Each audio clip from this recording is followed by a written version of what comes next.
Alberta Primetime with Michael Higgins. Welcome to Alberta Primetime. Ahead tonight, our politics panel on the focus of discussions at the Liberal Caucus retreat in Edmonton. But first, the state of teacher contract talks. I think what you see on the table is a proactive deal that respects teachers and respects class sizes and all the challenges we're facing as a province.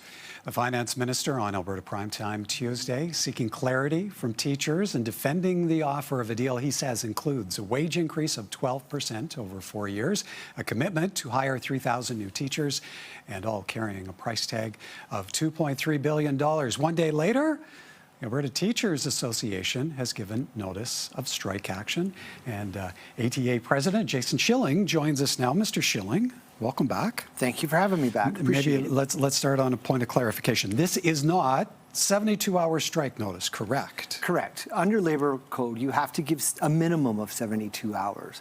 So today we announced that we will commence job action on October 6th if we don't reach a negotiated settlement with the government. So what's transpired such that the ATA feels it is necessary to take this action or to signal this action at this point in time?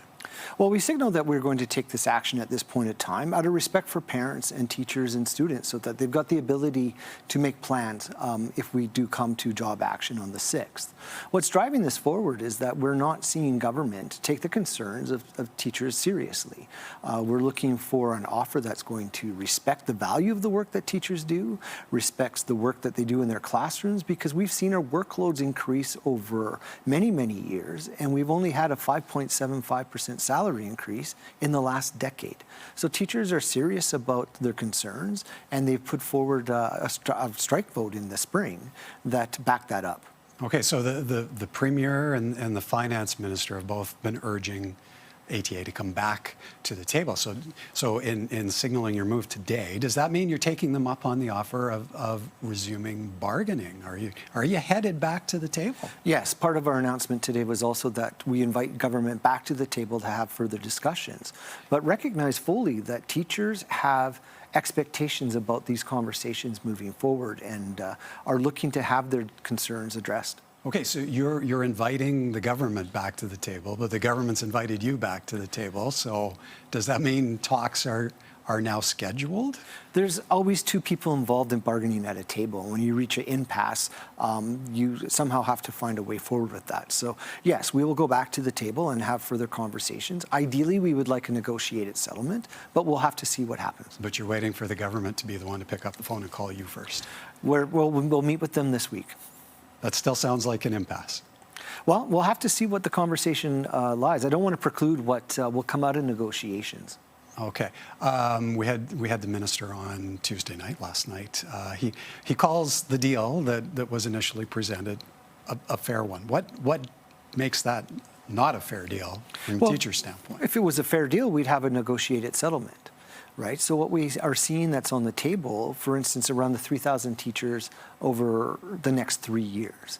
Our initial proposal put forth different solutions to the class size and complexity issue that we see in Alberta right now. All of those were turned down. This was a last-ditch effort on part of the association to get more teachers hired into the system to address issues. In seeking 3,000 more. In seeking 3,000 more.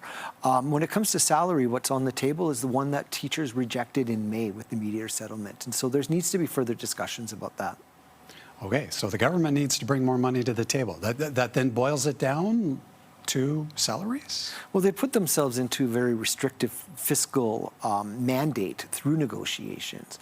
It's within their capacity to move on that, and so we'll have to see if government comes to the table recognizing the value that teachers bring to Alberta's future. The fact that our workload has increased with suddenly like a new book ban, a fairness in sports regulation, all the new policies around pronouns and opting in for instruction on gender expression. The government keeps adding policies and things for teachers to do, but expects them to do more for less, and our salaries just haven't caught up to inflation. The Finance Minister, Nate Horner, told us on the program last night that he's looking to the ATA for clarification. That's the word he's using. So can you be more clear with him in what it is that you're looking for, or is it that the government has to come to you with a number? Well, that's what will happen when negotiations start up again, is we will have further discussions about why they don't understand the clarity, because we've been clear all along. We asked the minister as well about what message he's sending to parents. Now that you've triggered strike notice for October 6th, what message do you send to parents? You know, parents need to realize that teachers are taking this very seriously, and they put forth a strike action, a vote in the spring, and then commencing strike action this fall, because they need to see improvements in our classrooms for our students across this province. We are the least funded school jurisdiction in all of Canada. We do not have the resources we need to meet our students' needs. Our salaries are stagnant, and we're worried about retaining and bringing more teachers into the system. Teachers take this very seriously, and we recognize for parents the impact that this will have on their lives and on students' lives. And I would hope that they would just recognize that we're not only doing this for our current students now, but for the students in the future in our schools across the province. Okay, last 15 seconds. The key question, what needs to happen now?